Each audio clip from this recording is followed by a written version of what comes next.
తులారాశి వారికి సంబంధించి సామాన్య ప్రజల దగ్గర నుంచి రాజకీయ నాయకుల వరకు ఎలా ఉండబోతుంది అనేటువంటి విషయాన్ని ఇప్పుడు మనం తెలుసుకుందాం. తులారాశి వారికి సంబంధించి శని కుజుల కలయిక 6వ ఇంట సంచారం చేయడం, అలాగే రాహువు 5వ ఇంట సంచారం చేయడం, గురువు 9వ స్థానంలో సంచారం చేయడం, అలాగే వీటికి సంబంధించి విశేషమైనటువంటి సత్ఫలితాలు, మంచి సత్ఫలితాలు ఎక్కువగా గోచరిస్తున్నాయి. విద్యార్థులకు సంబంధించిన దగ్గర నుంచి మనం ప్రారంభిద్దాం. విద్యార్థులకు సంబంధించి 5వ ఇంట రాహు ఉండడం వల్ల తెలివితేటలు అద్భుతంగా ఉంటాయి, కానీ అవి పక్కదారి పట్టే అవకాశం ఉంది. షార్ట్కట్ పద్ధతులు పై మొగ్గు చూపిస్తారు, ఈజీ మనీకి అలవాటు అవుతూ ఉంటారు. తొందరగా ఏదైనా సరే ఇంత కష్టపడి నేను ఎందుకు చేయాలి, ఇంకా వీలైతే తొందరగా మనకు అన్నీ వచ్చేస్తాయి కదా అనేటువంటి షార్ట్కట్ పద్ధతిలో వెళ్తారు. తప్పు. 9వ స్థానంలో ఉన్న గురువు మీకు ఒక రక్షణగా మంచి శిక్షనిచ్చేటువంటి వాడిగా ఉంటాడు. సరైన గురువులు మార్గదర్శకత్వం లభించే అవకాశం ఉంది. టెక్నాలజీ మరియు మెడికల్ రంగంలో ఉన్న విద్యార్థులకు చాలా అద్భుతంగా ఉంటుంది. శని కుజుల యొక్క కలయిక ఈ రంగంలో ఉన్న వారికి మంచి సత్ఫలితాలు పొందవచ్చు. ప్రభావం కూడా విశేషంగా ఉంటుంది. అలాగే మంగళవారం నాడు వీలైనంత వరకు, మంగళవారం అనగానే వీరందరికీ గుర్తొచ్చేది ఏంటంటే సుబ్రహ్మణ్యేశ్వర స్వామి, లేదంటే మంగళవారం నాడు వీరికి గుర్తొచ్చేటువంటిది జంటనాగులు, లేదా ఆంజనేయ స్వామి, లేదా నవగ్రహాలు. మంగళవారం నాడు రుద్రుడికి అభిషేకం చేయించండి. మంగళవారం నాడు మహన్యాసపు రుద్రాభిషేకం చేయించి వీలైతే అక్కడే మీరు దక్షిణామూర్తి స్తోత్రాన్ని పిల్లలతో చదివించండి. చాలా మంచి సత్ఫలితాలు వస్తాయి. పసుపు వర్ణంలో ఉండేటువంటి వస్త్రాన్ని వేయండి. చదువుకునేటప్పుడు ఏకాగ్రత పెరుగుతుంది. ఇక ఇప్పుడు ఉద్యోగస్తులకు సంబంధించిన విషయానికి వస్తే, ఉద్యోగస్తులు సాధారణంగా వీరికి విపరీతమైన ఉద్యోగం అంటేనే స్ట్రెస్ ఇవన్నీ ఉంటాయి. 6వ ఇంట శని మరియు కుజుల యొక్క కలయిక వలన శత్రుహంతక యోగం అని అంటారు దీన్ని. దీనివల్ల ఏంటంటే ఆఫీస్లో మీపై కుట్రలు చేసేవారు సిద్ధమవుతారు. తప్పులతో ఎప్పుడు దొరుకుతారో, మీరు ఏ చిన్న తప్పు చేస్తే మిమ్మల్ని పాయింట్అవుట్ చేద్దామా అని చూసేవాళ్ళు ఉంటారు. మీ యొక్క కష్టానికి గుర్తింపు రావడం చాలా కష్టం, చాలా లేటుగా వస్తుంది. ఇంకా మీరు గుర్తింపు దాకా పోయారు. తర్వాత సంగతి, 7వ ఇంట సూర్యుడి వల్ల మీపై అధికారులతో ఏవైనా సరే మాట్లాడేటప్పుడు గర్వంగా మాట్లాడడం, వారితో మాట్లాడేటప్పుడు ఇలాంటివి చేస్తూ ఉంటారు. అంటే నేను ఇంత చేశా, నేను ఇంత కష్టపడ్డా, అయినా కానీ నాకు ప్రతిఫలం లేదు అనేటువంటి మాటలు వస్తుంటాయి. అది ఎప్పుడు కూడా అలా రాకూడదు. వీలైనంత వరకు కూడా శనివారం నాడు అయ్యప్ప స్వామి దర్శనం చేయండి. ఆ ఆలయ ప్రాంగణాన్ని వీలైతే మీరు క్లీన్ చేయండి. ఇంకా ఎక్కడైనా సరే దేవాలయంలో మీకు మొక్కలు నాటే అవకాశం ఉంటే శనివారం నాడు మొక్కలు నాటండి. వస్త్రదానం, కార్మికులు ఎవరైనా కష్టపడి కార్మికులు ఉంటారు కదా, దేవాలయంలో పనిచేసేటువంటి స్వీపర్లు ఉంటారు, వాళ్ళకి బట్టలు దానం చేయండి. కొత్తవి, ఆల్రెడీ వాడుకున్నవి చేసేవి కావు. భోజనం వీలైతే భోజనం పెట్టండి. ఇక వైవాహిక జీవితానికి సంబంధించి 7వ స్థానంలో సూర్యగ్రహ సంచారం ఉండడం వలన దిగ్బలం కోల్పోయినటువంటి స్థితిగా భావిస్తారు. దీనివల్ల భార్యాభర్తల మధ్య నేను చెప్పిందే జరగాలి, నే పట్టిన కుందేలకు మూడే కాళ్ళు అనేటువంటి తత్వం ఇద్దరి నుంచి కూడా బయలుదేరుతూ ఉంటుంది. బుధుడు కూడా అక్కడే ఉండటం వలన మాటల యుద్ధం, ఆర్గ్యుమెంట్స్ అనేటువంటివి పెరుగుతాయి. ఎక్కువగా ఒకరినొకరు దూషించుకునేటువంటి తత్వంలోకి వెళ్ళిపోతారు. ప్రతి ఒక్కరి దాంట్లో చెబుతున్నా, మీ దాంట్లో కూడా చెప్తున్నా, దయచేసి ఎట్టి పరిస్థితులలో ఈ నెలలో గొడవ ఏదున్నా పిల్లల ముందు కానీ పెద్దల ముందు కానీ చేయకండి. మీరిద్దరే ఉండి మాట్లాడుకోండి తప్ప, అది మాట్లాడుకోండి అంతే తప్ప చాలా అధికంగా చేతులు వేయడం, కొట్టడం లాంటివి అస్సలు చేసుకోకండి. అది మంచిది కాదు. నెల రోజుల్లో మీకు ఎప్పుడు గొడవ జరిగినా వీలైతే మౌనంగా ఉండండి, ముఖ్యంగా తులారాశి వాళ్ళు. అలాగే శుక్రవారం రోజున ఇంట్లో నెయ్యి దీపం వెలిగిస్తే మంచిది. దంపతులు ఇద్దరూ కలిసి లక్ష్మీ అష్టోత్తరాన్ని పఠించండి. లేకుంటే అష్టోత్తర స్తోత్రం ఉంటుంది, లక్ష్మీ అష్టకం ఉంటుంది, అష్టకాన్ని ఇద్దరు కలిసి చదవండి. బెల్లంతో చేసిన పరవన్నాన్ని అమ్మవారికి నైవేద్యం పెట్టండి. చాలా అద్భుతమైన రిజల్ట్స్ వస్తాయి. అలాగే వివాహం కోసం చూస్తున్నటువంటి వాళ్ళు, ఉద్యోగము వైవాహిక జీవితం, ఇప్పుడు వివాహం కోసం ఎదురు చూస్తున్నటువంటి వాళ్ళు ఎవరైతే ఉన్నారో వాళ్ళకు సంబంధించి 9వ ఇంట గురుగ్రహ సంచారం ఉన్న కారణం చేత వివాహ ప్రయత్నాలన్నిటికీ కూడా గ్రీన్ సిగ్నల్ వస్తుంది. అలాగే వీరు తీసుకునేటువంటి నిర్ణయాలు పెద్దల సమక్షంలో తీసుకోండి, అది కూడా మంచి సత్ఫలితాన్ని ఇస్తుంది.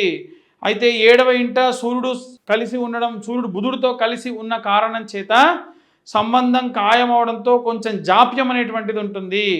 అహంకారపూరితమైనటువంటి అడ్డంకులు సృష్టిస్తాడు సూర్యుడు.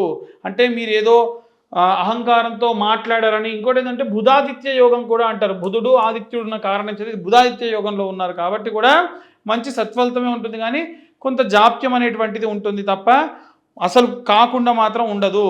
అలాగే ఆస్తిపాస్తుల కన్నా గుణగణాలకు ప్రాధాన్యత ఇచ్చేటువంటి వ్యక్తులు తులారాశి వాళ్ళు.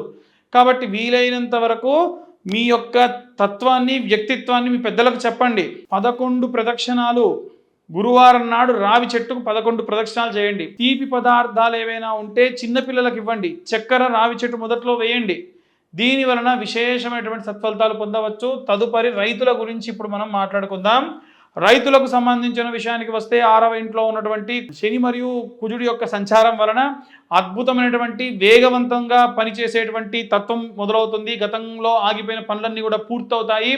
కుజుడు కలిసి ఉన్న కారణం చేత, శనితో కలిసి ఉన్న కారణం చేత యంత్రాల వల్ల, ఎలక్ట్రానిక్ డివైస్ల వల్ల ఇబ్బంది పడుతూ ఉంటారు. జాగ్రత్తగా ఉండండి. వాషింగ్ మిషన్లు కానివ్వండి, ఫ్రిడ్జ్లు కానివ్వండి, ట్రాక్టర్లు కానివ్వండి, ఏవైనా సరే ఎలక్ట్రిసిటీ డిపార్ట్మెంట్కి సంబంధించి కానివ్వండి, వీటికి సంబంధించి ప్రమాదాలు కూడా వచ్చే అవకాశం ఉంది. చాలా జాగ్రత్తగా ఉండండి.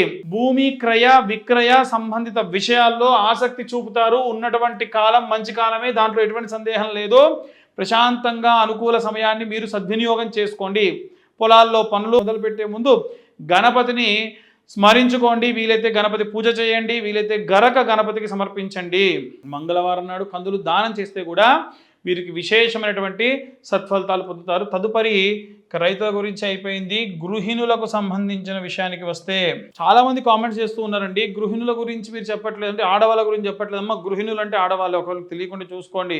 ఎందుకంటే ఎప్పుడు కూడా ఆడవాళ్ళకు సంబంధించి చెప్పకుండా ఉండము. అందులో విశ్లేషణతో కూడిన పిల్లల యొక్క ప్రవర్తన వల్ల లేదా వారి ఆరోగ్యం వల్ల కొంత మానసిక ఆందోళన పెరుగుతుంది గృహిణులకి. 5వ ఇంట రాహుగ్రహ సంచారం వలన ఇంట్లో శుభకార్యాల వల్ల కొన్ని రకాలైన ఖర్చులు అధికమవుతూ ఉంటాయి. మీరు దేనికోసమైతే డబ్బులు కేటాయించి ఉన్నారో అవి తప్పుదారి పట్టే అవకాశం కూడా కనిపిస్తూ ఉంది. బంధువులతో మాట్లాడేటప్పుడు రహస్యాలను దాచి ఉంచడం మంచిది. నలుగురిలో మాట్లాడేటప్పుడు కొంచెం చిన్నగా నెమ్మదిగా మాట్లాడాలి. క్యూరియాసిటీ ఎక్కువ ఉంటుందన్నమాట. నాకు పలానా వస్తువు వచ్చేసింది, నేను పలానా ఇల్లు కొనాలనుకుంటున్నాను, నాకు ఇంత డబ్బు వచ్చింది, ఈ మాటలు ఎప్పుడూ కూడా చెప్పడం అంత మంచిది కాదు.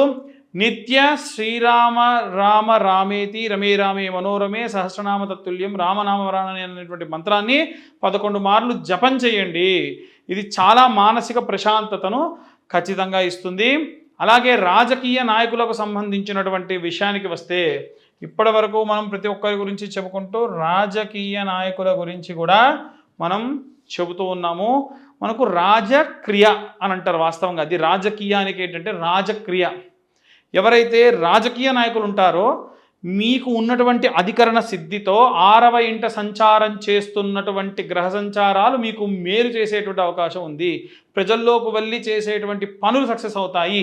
ఇంట్లో కూర్చుంటే కాదు, మీరు ఎప్పుడైతే వెళ్ళి ప్రజలతో కలిసి మాట్లాడతారో మంచి సత్ఫలితాలు పొందవచ్చు.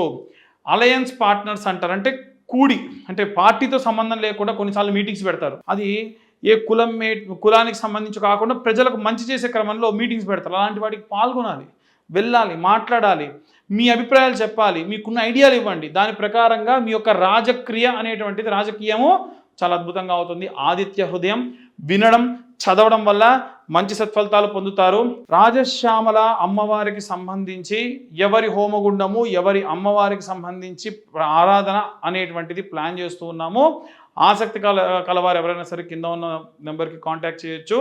ఎవరైనా సరే ప్రమోషన్స్ రావాలి, రాజకీయాల్లో విశేషంగా ముందుకెళ్ళాలనుకుంటే కూడా మీరు కింద ఉన్న నెంబర్ కాంటాక్ట్ చేయొచ్చు. ఈ ఉన్న ప్రతికూల పరిస్థితులన్నీ పోవాలి అని అంటే ఎలాంటి రెమెడీస్ తీసుకోవాలి, ఎలాంటి మంత్రం చదవాలనే విషయాన్ని ఇప్పుడు మనం తెలుసుకుందాం. ముఖ్యంగా ఫస్ట్ గృహిణుల విషయానికి వస్తే కొంతమంది గృహిణులు వాళ్ళ యొక్క భర్తల వల్ల ఇబ్బంది పడుతూ ఉన్నారు. వాళ్ళు చెప్పిన మాట వినట్లేదు, లేదా బాగా డ్రింక్ చేసి వచ్చి ఇబ్బంది పెడుతున్నారని కొంతమంది కొన్ని కామెంట్స్లో పెట్టారు. వాళ్ళ కోసం ఈ రెమెడీ ప్రతి సోమవారం నాడు కూడా ఒక రాగి చెంబులో నీళ్లు తీసుకొని, ఒక ఆలగడ్డ తీసుకొని ఆంజనేయ స్వామి దేవాలయంలో రావి చెట్టు, వేప చెట్టు కలిసి ఉన్నటువంటి చోటికి వెళ్ళి ఆ రావి చెట్టు దగ్గర ఆ యొక్క ఆంజనేయ స్వామి దగ్గర ఆలగడ్డ లేదా లోపల వాళ్ళు తీసుకెళ్ళనివ్వరు బంగాళదుంప అనుకుంటే కనుక ఆ బంగాళదుంపను అలాగే స్వామివారి దగ్గర ప్రదక్షిణలు చేసి బయటకు వచ్చి రాగి చెంబులో నీళ్లు పోసి ఆ యొక్క బంగాళదుంప అది ఆలగడ్డను కట్ చేసి నీళ్ళలో వేసి రావి చెట్టు వేప చెట్టు చుట్టూ కూడా ఒక 21 ప్రదక్షిణాలు చేసి అవి నీళ్లు ఆ యొక్క బంగాళదుంప అంటే ఆలుగడ్డను అందులో వేసేసేయండి. దాని వలన మీ బలమైనటువంటి కోరికలన్నీ కూడా తీరతాయి. ఇది వాళ్ళకి. విద్యార్థులకు సంబంధించి ఏంటంటే ఒక డార్క్ రూమ్లో కార్నర్కి ఆవు నెయ్యితోని ప్యూర్ ఆవు నెయ్యితోని దీపం పెట్టి ఒక ఒత్తి పొడుగొత్తి మధ్య భూవొత్తిలా పెట్టేసి కను ఆర్పకుండా ఆ దీపాన్ని ఒక 30 సెకండ్స్ చూడండి. దగ్గరగా కాదు, కొంచెం దూరంగా చీకటి రూమ్ ఉండాలి. ఇలా చూసిన తర్వాతకి ఏదైనా చదవడం. నిత్యము కూడా ఉదయం పూట మీరు ఏదైనా చదవాలి, చదివింది నాకు బాగా గుర్తుండాలి అనుకుంటే నిద్రపోయి లేచిన తర్వాతకి మనసంతా ప్రశాంతంగా ఉంటుంది. వెంటనే సూర్యోదయం కంటే ముందే 4:30-5 గంటలకు లేచి స్నానం చేసి అమ్మవారికి సంబంధించి వాగ్దేవి అయిన నమః 11 సార్లు అనుకొని మీరు ఏం చదివితే అది మీ మైండ్లో గుర్తుంటుంది. సో విద్యార్థులందరూ కూడా ఈ పని చేయండి. ఇక ఎవరైతే ఉద్యోగస్తులు ఉంటారో వారికి సంబంధించి వారికి ఉన్నదాల్లో ఏంటంటే విపరీతమైన స్ట్రెస్. ఈ ఉద్యోగము, ఈ విద్య, స్కూలు, ఇల్లు అన్నీ దాటుకొని ప్రశాంతంగా ఉందామని వస్తే అదే ప్రెషర్కి డబల్ త్రిబుల్ ప్రెషర్ ఆఫీస్లో ఇస్తూ ఉన్నారు ఇవాళ రేపు. కాబట్టి వీరు ప్రతిరోజు కూడా ఒకటి నమ్మండి, పరమశివుడు లేదా లక్ష్మీ నరసింహస్వామి మీ వెంటే ఉన్నాడు అనుకోండి. అనుకొని రోజు ఉదయాన్నే ఒక 108 సార్లు ఓం నమః శివాయ అన్న మంత్రాన్ని సూర్యోదయం కంటే ముందే నిద్ర లేచి తెల్లటి వస్త్రాలు ధరించి ఒక మ్యాట్ వేసుకొని అలా కూర్చొని వీలైతే డాబా పైన ఎక్కడైనా చేయండి ఓం నమః శివాయ అన్న మంత్రాన్ని. సాయంత్రం మీరు ఆఫీస్లో ఉన్నా సరే కాళ్ళు చేతులు కడుక్కొని మళ్ళీ ఆఫీస్లో ఎక్కడన్నా ఒక చోట కూర్చొని ఓం నమః శివాయ అన్న మంత్రాన్ని 108 సార్లు. ఎన్నో పనులు ఉంటాయి. మనం భగవంతుడికి కేటాయించేది కేవలం పొద్దున 10 సాయంత్రం 10 నిమిషాలు. మీ మానసికమైనటువంటి స్ట్రెస్ అంతా కూడా పోతుంది. లక్ష్మీ నరసింహస్వామి ఇష్టం మీకు అనుకుంటే ఓం లక్ష్మీ నారసింహాయ నమః. స్వామివారు మీకున్న కష్టానికి ఆయనే స్వయంగా ఒక ఉగ్రుడిలా వచ్చి ఆ కష్టాన్ని తీర్చేస్తాడు. వ్యాపారస్తులు ఎవరైతే ఉంటారో మీ యొక్క వ్యాపార స్థలం దగ్గర గురువారం నాడు తెల్ల ఆవాలు సాంబ్రాణి ఇలా నుదురు దగ్గర పెట్టుకొని సాయంత్రం పూట వేయండి. గురువారం నాడు వీలైతే తెల్ల ఆవాలు సాంబ్రాణి కలిపి అక్కడ సాంబ్రాణి పొగ ధూపం వేయండి. అలాగే ఎవరైతే వివాహం కోసం ఎదురు చూస్తున్నారో ఆడవాళ్ళైతే బాగా గుర్తుంచుకోండి అమ్మా, ఆడపిల్లలు ఎవరైతే వివాహం కోసం చూస్తున్నారో ఆంజనేయ స్వామి ఫోటో ఉంటుంది. ఫోటోలో ఆంజనేయ స్వామి తోక కూడా ఉండాలి. మంగళవారం నుంచి ప్రారంభించి 21 మీకు డేట్ ప్రాబ్లం అంతా క్లియర్ అయిన తర్వాతకి 21 డేస్ 21 రోజులు రోజు కూడా ఆంజనేయ స్వామి తోక వరకే సంపెంగ నూనె సింధూరం కలిపి బొట్టు పెట్టండి. 21 రోజుల పాటు చేయండి. అబ్బాయిలు ఎవరైతే ఉన్నారో వాళ్ళు 21 రోజుల పాటు బాగా వినండి. 21 రోజుల పాటు ప్రతిరోజు ఉదయాన్నే లేవగానే ఎవరితో మాట్లాడొద్దు, కాళ్ళకు చెప్పులు వేసుకోకూడదు. దగ్గరలో ఉన్న ఆంజనేయ స్వామి దేవాలయానికి దూరంగా ఉంటే బండి మీద అయినా సరే వెళ్ళాలి. ఒక టైం అనుకుంటే ఆ టైం 6 అంటే 6 గంటలకి, 6 దాటి కనుక మీరు ప్రదక్షిణాలు చేస్తే పనికిరాదు, మొదటి నుంచి చేయండి. అలా 21 రోజులు ప్రదక్షిణాలు చేయండి. ప్రదక్షిణాలు అయిన తర్వాత మీరు మాట్లాడొచ్చు, ప్రదక్షిణాలు అయిన తర్వాతకి మీరు ఎక్కడికైనా వెళ్ళొచ్చు. ఆ ప్రదక్షిణాలకు వాడేటువంటి దుస్తులు ఇక దేనికి వాడకూడదు, కేవలం దేవాలయానికి మాత్రమే వాడాలి. ఇలా 21 రోజుల పాటు చేస్తే మీ బలమైన కోరికలు కూడా తీరుతాయి. మూడవది, రాజకీయ నాయకులు ఎవరైతే ఉన్నారో రాజశ్యామల యాగం లాంటివి చేయించుకోండి. దుర్గా సప్తశతితో కూడినటువంటి చండీ హోమం చేయించుకోండి. దానివల్ల ప్రతికూల పరిస్థితులు పోతాయి. సినిమా రంగంలో ఉన్న వాళ్ళు కూడా అష్టలక్ష్మీ దేవతకి లేదా అమ్మవారి దేవతలందరికీ కూడా విశేషమైనటువంటి పూజలు హోమాలు నిర్వహించుకోండి. ఉన్నటువంటి కాలం అంత మంచిగా లేదు.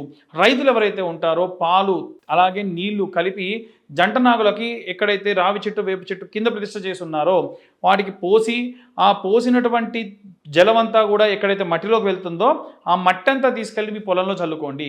ఇంకా వీలైతే పసుపుతో భూసూక్త పారాయణం దగ్గరలో ఉన్న అర్చకులు దేవాలయాల్లో చేస్తారు. ఆ పొలాన్ని నీళ్ళలో కలుపుకొని పొలం అంతా చల్లుకోండి. ఇంకా మీకు ఏమైనా రెమెడీస్ ఉంటే నేను ఇందాక చెప్పినటువంటి దాంట్లో క్లియర్గా నైరుతి భాగంలో నిమ్మకాయ కోసి పెట్టేసేయండి. పసుపు కుంకుమ చల్లక్కర్లేదు. ఆముద దీపం కూడా చాలా మంచిది. ఇవన్నీ కూడా వీరికి చెప్పేటువంటిది. వృద్ధాప్యంలో ఉన్నటువంటి వాళ్ళు కూడా వీలైతే శని చాలీసా, శని మంత్రము, శనికి సంబంధించిన ఏవైనా సరే చేయండి. దగ్గరలో ఉన్నటువంటి దేవాలయానికి వెళ్ళి విష్ణు సహస్రనామం, లలితా సహస్రనామం పారాయణాలు చేయండి. విశేషమైన శక్తినిస్తారు. ఏ వాంఛిత కోరికలు లేకుండా భగవన్నామస్మరణ, భగవద్ధ్యాసలో ఉండండి. ప్రశాంతత లభిస్తుంది. ఇలా జాతకానికి సంబంధించి ఇంకా ఇన్ డీటెయిల్గా కావాలనుకున్న వాళ్ళు కింద ఉన్న నెంబర్కు కాంటాక్ట్ చేయండి. మీ పేరు, మీ డేట్ ఆఫ్ బర్త్, టైము, పేరు కింద ఉన్న నెంబర్ కాంటాక్ట్ చేస్తే డీటెయిల్గా మీకు జాతక విశ్లేషణతో సహా 60-70 పేజీల్లో ఇస్తాము. అలాగే వివాహం కాని వారి కోసం కన్యావర పాశుపత హోమాలు, రాజకీయాలు, ప్రమోషన్స్ కావాల్సిన వారి కోసం రాజశ్యామల యాగం లాంటివి నిర్వహించడం జరుగుతుంది. ఆసక్తి కలవారు కింద ఉన్న నెంబర్కు కాంటాక్ట్ చేయండి. సర్వే జనా సుఖినో భవంతు. స్వస్తి.